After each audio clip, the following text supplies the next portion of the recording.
The human drive for self-preservation is a powerful force indeed. However, in certain situations throughout history, people have been willing to forfeit their own lives, putting aside their own selfish desires for a cause they believed in. Whether in pursuit of the greater good, or simply out of love, friendship, and loyalty, here are 5 of the most courageous acts of self-sacrifice in history. With Japan engulfed in the fires of war, the man who would ultimately emerge from the chaos to become shogun almost lost everything during a single disastrous battle against his most bitter rival.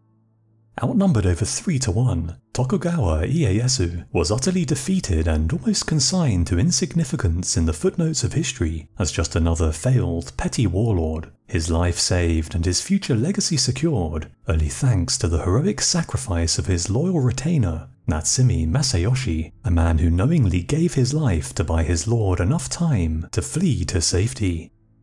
Known as the Warring States or Sengoku period, the 15th and 16th centuries saw Japan descend into an almost continuous state of civil war and social upheaval as regional warlords and their clans vied for supremacy.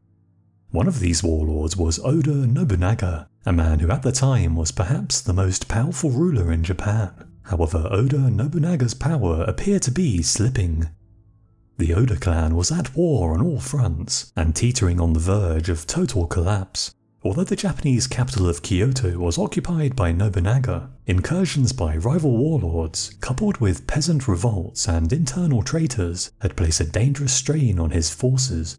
Seeing his enemies spread so thin, in 1572 the famed Takeda Shingen led his forces against the Oda in an effort to seize Kyoto and unify all of Japan under his control. However, before he could reach Kyoto, Shingen would first have to pass through the territory of Tokugawa Ieyasu. Although Ieyasu was a junior ally of Oda Nobunaga, he still had the option of avoiding open battle with Shingen. However, against the advice of his generals, he rode out to meet the enemy, deploying his forces on an open plain called Mika Tagahara. With just 10,000 men under his command, Ieyasu was heavily outnumbered by Shingen's army of 30,000. However, as if this wasn't bad enough, by abandoning the stone walls of their castles, Ieyasu's men would now have to face the formidable might of the famed Takeda cavalry on an open battlefield. Horsemen widely rated as the best cavalry in Japan. As the winter snow began to fall, Ieyasu ordered his muskets to open fire, believing the disciplined volleys of gunfire would deter an enemy cavalry charge. However, this hope would soon be dashed. As bullets tore into their lines, the impetuous Takeda cavalry charged forward, mercilessly cutting down the Tokugawa gunmen, who were now caught out in the open without any protection. Helpless against the rampaging cavalry cutting through their ranks, the musketmen ran for their lives, and as a second fresh wave of Takeda cavalry charged forward, the entire Tokugawa right began to collapse in terror and panic. Sensing victory was at hand, the Takeda infantry moved in to finish the job, and swept away the remainder of the Tokugawa army. For Tokugawa Ieyasu, the battle had been an unmitigated disaster. His army had been all but annihilated, with the majority of his best retainers now laying dead in the snow. As the humiliated warlord retreated with the handful of his men who were still alive, it looked as though his dreams and ambitions were dust. With enemy samurai fast closing in on his position, the once proud but now hopeless warlord prepared for death and resolved to go down fighting. However, it was at this moment of utter despair that one of his most loyal retainers stepped forward with a plan. Convincing him that as head of the clan, his life was too important to throw away in a futile act of defiance, the samurai retainer Natsume Masayoshi pulled his lord out of the depths of despair and persuaded him to fall back and seek refuge at nearby Hamamatsu Castle. Yet with the Takeda cavalry gaining ground on this small band of survivors, it was clear that Lord Ieyasu would never reach the castle in time. It was now that Natsume Masayoshi made his heroic sacrifice. Masayoshi first disguised himself as Lord Ieyasu, swapping armor with the beaten daimyo and mounting his lord's horse before charging forward with the remaining retainers at the approaching Takeda horsemen, screaming, "I am Ieyasu." To the pursuing Takeda horsemen, the brave warrior charging towards them appeared to be Tokugawa Ieyasu. He was wearing the warlord's armor, riding his horse, and leading his samurai retainers. Blinded by greed, the Takeda warriors honed in on the decoy lord, each one eager to be the first to take a daimyo's head, the men ignoring the small number of lowly soldiers galloping away in the distance. Little did they know that these so-called lowly soldiers were Lord Ieyasu and his remaining bodyguards making their escape. Natsume Masayoshi and his men were quickly cut down in the fighting. However, the loyal samurai's sacrifice had worked perfectly, buying his lord enough time to safely retreat. By the time the Takeda realized that they had been deceived, Ieyasu was already safely inside Hamamatsu Castle. Yet despite escaping certain death, Ieyasu was still in a perilous situation. Takeda Shingen was determined to capture his beaten rival and marched his army on Hamamatsu Castle. With just a handful of defenders, the castle would quickly fall to any determined attack. Lord Ieyasu once again gambled everything on a risky deception. Ordering his men to beat their drums loudly, he left the gates to his castle wide open and lit every available torch. Unnerved by the spectacle, the approaching Takeda Shingen suspected that he was being led into a trap. Uncertain of what was awaiting him inside the castle, he ordered his army to halt and make camp. As night fell, Ieyasu took advantage of the situation and sent 100 men to attack the nearby Takeda camp, throwing the Takeda army into total confusion. Believing that he had underestimated the strength of Tokugawa forces and concerned that reinforcements would be arriving soon, Takeda Shingen failed to press his advantage. He called off the attack and withdrew his army. Against all the odds, Ieyasu had survived and his clan had escaped destruction. In a complete reversal of fortunes, just 20 years later he became shogun, unifying Japan under his control following the Battle of Sekigahara in 1600. However, he never forgot Masayoshi's sacrifice at the Battle of Mikatagahara, the day that changed everything and taught him to never give up, no matter the odds. As a bubonic plague outbreak tore through their village, the residents of Eam could be forgiven for surrendering to fear and selfish panic. However, instead of fleeing for their lives and spreading the disease to neighbouring towns and cities, they made the heroic decision to shut themselves off from the outside world, enduring a hellish 14-month self-imposed quarantine that would wipe out as much as 75% of the village population. In 1665, an outbreak known as the Great Plague was sweeping across Europe with devastating results. In London, more than 100,000 people would perish in the space of a year, equating to as much as a quarter of the city's population. Spread by bacteria from flea-infested rats, the infected would experience a high fever, vomiting, and excruciating pain in their limbs. By the time swollen lumps the size of golf balls appeared in their lymph glands, death was imminent. The entire process could see a healthy person perish within just 6 days. No one even knew what caused the sickness, and with no antibiotics or medicinal treatments of any kind, panic gripped the city. Desperate to save their own skins, the wealthy and powerful fled the city, leaving the poor behind to face the grim fate that awaited them. Yet it didn't take long for the plague to escape the heavily populated cities. The sleepy village of Eam would be plunged into the unfolding nightmare in the summer of that year, when the arrival of a simple bale of cloth from London brought with it unwanted and deadly passengers. After noticing that the cloth was damp, the tailor's assistant hung the material in front of his fire to dry out. However, by doing so he unleashed the plague-infected fleas hiding inside. The unfortunate tailor's assistant would be the first of the plague's victims in the village, with 42 others joining him by the end of the year. With the killer disease tearing through the village unchecked, by winter the people of Eam were on the verge of abandoning their homes and getting as far away from the outbreak as possible. However, the newly appointed and highly unpopular rector, William Mompesson, realised that such a mass exodus would merely spread the disease further and claim untold numbers of innocent lives. The rector called an urgent village meeting and begged his neighbours to do the right thing and voluntarily isolate themselves. Despite the suffering unfolding amongst them, he appealed to their sense of Christian goodwill, pointing out that it was their moral duty to prevent the plague from spreading to nearby towns. However, persuading people to override their ingrained sense of self-preservation was no simple feat. He was essentially asking the villagers to sacrifice themselves for the greater good, condemning themselves and their families to an almost certain death so that they might spare the lives of people who were little more than strangers. Incredibly, the villagers agreed, and Eam was placed under a self-imposed quarantine, with nobody allowed in or out. Whatever fate awaited them, they would face it together. For 14 long months, the residents of Eam suffered alone, cut off from the outside world, as death stalked the village unchecked. In an effort to limit contact and hopefully slow down the spread of the disease, families were forbidden to visit one another, while church services were held outside in the open air, with attendees maintaining a healthy distance.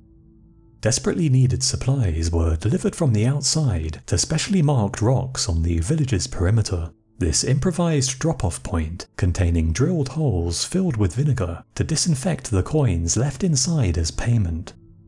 Yet despite these measures, as the days and weeks passed, the death toll began to mount, with at one point as many as 6 people dying every day. Entire families were wiped out, and one villager named Elizabeth Hancock lost all 6 of her children along with her husband in the space of just 8 days, the broken widow forced to bury her entire family herself. The nightmare finally came to an end on November 1st, 1666, when the last recorded victim of the plague in Eam died. As much as 75% of the village's residents perished during the outbreak, with just an estimated 83 people left alive out of an original population of 350. Yet no matter how bad things got, it's said that nobody broke the self-imposed quarantine. Although it's impossible to know just how effective their sacrifice was, the self-restraint of the villagers in the face of death and despair likely saved thousands of lives, earning Eam the reputation as the village that stopped the plague. History has shown us that men who rise to the heights of power will usually do everything they can to hold on to it, jealously guarding their position and ruthlessly eliminating anyone who might pose a threat, willing to sacrifice armies of thousands in the process. Yet the tale of the Roman Emperor Otho's 91-day reign is remarkable in that a man who seized the imperial throne through murder and intrigue gave it all up to spare the empire from a ruinous civil war that he stood a good chance of winning, sacrificing his own life to prevent the death of others, and putting the greater good of Rome above his own selfish desires and ambitions. For much of his life, Otho had been a valuable companion and staunch supporter of Emperor Nero. However, the friendship between the two men soured in 58 AD, when Nero became infatuated with Otho's beautiful wife and took her as his mistress. To remove Otho from this dangerous love triangle, Nero sent his former friend away from Rome to govern the province of Lusitania in modern-day Portugal and Spain, leaving the way open to marry the woman himself. Understandably, Otho was left enraged and humiliated. However, refusing the emperor would almost certainly cost him his life. He languished in his new role for 10 long years, until the perfect opportunity for revenge arose in 68 AD, when Galba, the governor of a nearby province, rose in rebellion against Emperor Nero. Otho immediately threw his lot in with Galba, and Emperor Nero was quickly deposed. However, the new Emperor Galba struggled to cement his authority across the empire. The German legions refused to swear loyalty to the new emperor and proclaimed their own governor, Aulus Vitellius, as emperor instead. Despite this major obstacle, Otho was prepared to support the new Emperor Galba against all challenges. However, he was shocked to learn that he had been overlooked as heir by the elderly Galba, a position he deemed as his by right. Furious at this slight, he prepared to seize power for himself instead of supporting the claims of others. He bribed the Praetorian Guard and had Galba viciously murdered in the Forum, his head placed on a pole for all to see, and was quickly proclaimed emperor. However, he had no time to enjoy the fruits of his bloody scheming. He had inherited the growing rebellion in Germany under Vitellius, who had now been joined by Gaul and Spain. Although the provinces in the east supported Otho's claim, the legions stationed there would not arrive in time to prevent Vitellius invading Italy and taking Rome. Emperor Otho was left with two simple but risky choices. As he was currently outnumbered, he could avoid all fighting until reinforcements arrived by withdrawing deeper into Italy. However, doing so would run the risk of losing Rome. Or he could move north and attempt to slow the rebel advance into Italy, keeping control of Rome and buying more time for reinforcements from the east to arrive, but risking his entire Italian army. Both choices had major downsides. However, against the advice of his generals, Otho resolved to fight and marched north to seek battle against the larger rebel army. In the ensuing Battle of Bedriacum on the 14th of April 69 AD, the outnumbered Emperor Otho was decisively defeated by Vitellius. However, the situation was far from a disaster. Otho's army was still intact, with the reinforcements from the east due to arrive imminently, while the spirit of his men remained unbroken, his officers and the rank-and-file legionaries eager and willing to carry on the fight. Although Otho had lost the battle, his forces were still more than capable of winning the war. However, despite this, he decided that his personal ambitions were not worth the huge toll in Roman lives it would take to achieve them. To spare his people the bloodshed and carnage of the ruinous civil war that lay ahead, he resolved to end his own life and allow his rival Vitellius to seize the imperial throne. Otho bid farewell to his companions and advisors, many of whom begged him to continue fighting, simply replying that it's far more just to perish one for all than many for one. The 36-year-old former emperor retired to his tent and slept peacefully for a few hours before waking and plunging a dagger into his heart, ending a short 3-month reign by his own hand in a now legendary act of self-sacrifice for the greater good. Otho's self-inflicted demise sent shockwaves around the empire, with few able to comprehend how a man who had seized power so mercilessly could end his life so honourably, and several soldiers at his funeral are said to have been so moved by the sacrifice that they jumped onto the burning funeral pyre to die with the fallen emperor and share in his glory. Otho was soon replaced by the former rebel Vitellius. However, he himself would also be deposed and ruthlessly eliminated in the streets by a rampaging mob on the 21st of December 69 AD, a bloody and tumultuous year that had seen the deaths of 4 Roman emperors. The uprising that led to the creation of modern Belgium was also the backdrop for one of the most heroic yet avoidable acts of self-sacrifice in history, when the Dutch naval commander Jan van Speyk chose death over surrender and blew up his ship to stop it falling into enemy hands, sacrificing not just himself, but also his crew along with the Belgians who were attempting to seize his vessel. Born in Amsterdam in 1802, Van Speyk was orphaned at a young age. He initially trained as a tailor, however quickly realised that a mundane life of toil in Amsterdam was not for him. He dreamed of sailing the oceans to the far corners of the world, and hoped that doing so might provide an opportunity to make a name for himself. As soon as he was 18 years old, he realised his long-held childhood dream and joined the United Netherlands Navy, seeing action in the Dutch East Indies, where his exploits against the local pirates who were harassing Dutch shipping earned him the nickname Terror of the Bandits. This time serving in the Dutch Navy seems to have deeply affected the young Van Speyk, making him fiercely patriotic and willing to defend his ship no matter the danger. Additionally, as an orphan, the Navy gave him a sense of belonging and purpose, fostering a strong and almost familial bond with the institution that might explain the actions he would take years later on the final night of his life. This fierce loyalty to the Dutch Navy would see Van Speyk return home to the Netherlands in August of 1830, as the Belgian Revolution erupted and threatened to tear apart everything he held dear. Following the defeat of Napoleon in 1815, the Belgians had been absorbed into the Kingdom of the United Netherlands. However, this new regime did not sit well with the ordinary people.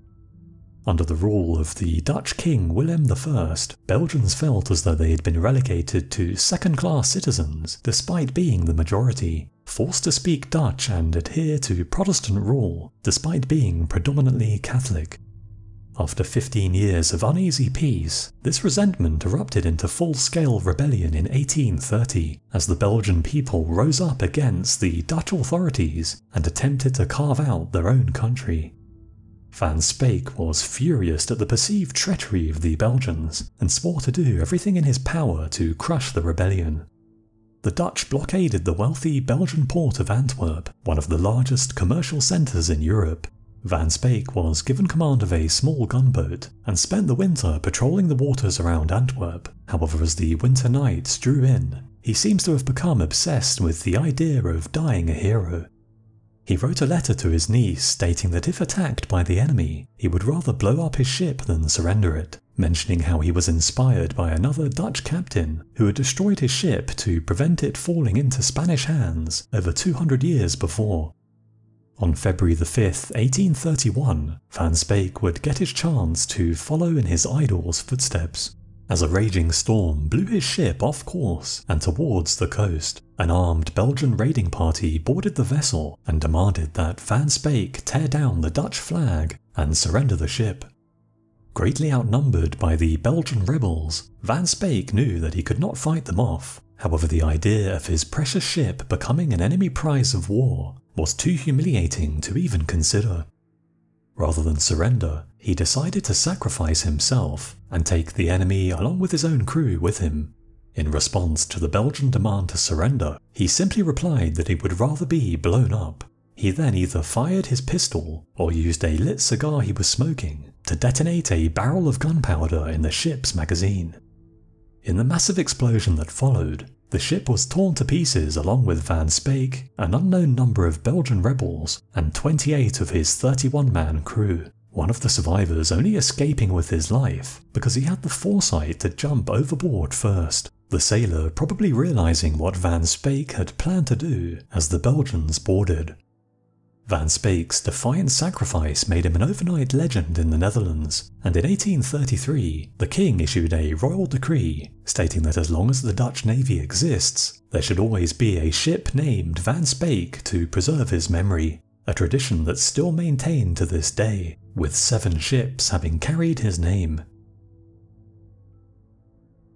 Mankind's path to the stars has been paved with the lives of brave explorers who risked everything by leaping into the unknown. However, the story of Vladimir Kamarov is different, in that this Soviet cosmonaut knowingly took part in a mission to space that from the start was doomed to fail, willingly sacrificing himself to spare the life of his backup and friend, the legendary Yuri Gagarin, the first man to reach outer space. 1967 marked the 50th anniversary of the Communist Revolution in the Soviet Union. To celebrate this momentous occasion, Premier Leonid Brezhnev demanded that the Soviet Space Agency plan something spectacular to capture the world's attention and demonstrate the supremacy of the communist state. The plan was to launch 2 manned space capsules and have them rendezvous and dock in low Earth orbit, thus demonstrating that cosmonauts could successfully transfer between ships while in orbit, a feat that at the time was considered unproven and highly dangerous. Such a high-profile and complex mission required a competent and trustworthy cosmonaut who would not embarrass the USSR on the world stage. Vladimir Kamarov was the perfect man for the job. In 1964 he had earned renown as pilot of the first vessel to carry more than one person into space, and while he wasn't the first man in space, that honour belonged to cosmonaut Yuri Gagarin. He was globally respected for his ability and professionalism. Kamarov would pilot the Soyuz 1, with his friend Yuri Gagarin as the standby. Should Kamarov for some reason be unable to take part in the mission, Gagarin would be called up to pilot the vessel in his place. In order to meet the fast-approaching and unmissable deadline, the entire plan was on a rushed timetable that's said to have led to a severe lapse in safety standards. Rumours circulated that as many as 203 structural problems with the Soyuz 1 had been detected in the run-up to the mission. However, delaying the launch was simply not an option. the Soyuz 1 had to be ready by the 50th anniversary celebrations. Despite several high-ranking officials becoming aware of the looming disaster, nobody wanted to be the man to deliver bad news to Premier Brezhnev, and so the warnings likely never made it up the rigid chain of command, with most involved preferring to place their careers above the life of a single cosmonaut. In the USSR, the bearer of bad news would likely find himself blamed for merely delivering the message. The warnings were ignored. An increasingly worried Vladimir Kamarov raised his concerns about the mission's safety with a friend in the KGB, who suggested that he simply refused to fly. However, doing so would mean that his friend Yuri Gagarin would take his place. Despite knowing that piloting the spacecraft would likely result in his death, Kamarov refused to step down in order to protect Gagarin, unwilling to allow his friend to die in his place. On the 23rd of April 1967, Kamarov boarded the Soyuz 1 and prepared for launch, as an atmosphere of doom filled the cosmodrome. The launch itself was a success, and the vessel completed several orbits without issue. However, just as a relieved mission control started to breathe easy, the trouble began. One of the ship's solar panels failed suddenly, limiting the craft's power supply, knocking out thermal control, and interfering with the navigation equipment. The ship began to lose control and spin on its axis, as Kamarov desperately fought for 5 hours to reorientate. However, with communications deteriorating, ground control decided to abandon the imminent launch of the second capsule, the Soyuz 2, and bring Kamarov and the Soyuz 1 home immediately. However, with the ship's systems failing fast, Kamarov's chances of making it back alive were dwindling by the minute. During his 18th orbit of the Earth, Kamarov attempted a landing. However, the Soyuz 1 once again failed him, as the spacecraft became entangled in its main parachute, causing it to plummet to the ground. As Kamarov fell to the Earth from an altitude of 23,000 feet, American intelligence are said to have picked up the radio transmissions of his cries of rage, the doomed cosmonaut fully aware that he was about to die, as he cursed those responsible for allowing the failed mission to go ahead. Upon impact, the cabin exploded with such devastating force that a chipped heel bone embedded within the molten wreckage of the craft was the only remains of Kamarov that could be recovered. The fallen Kamarov was hailed as a hero and entombed at the Kremlin, the tragic tale of the first man to die in spaceflight, a testament to the power of friendship and the price of progress. So those are my choices for 5 of the most courageous acts of self-sacrifice in history. Let me know your thoughts in the comments below, and which other acts you would have chosen for the video, and I'll see you again soon.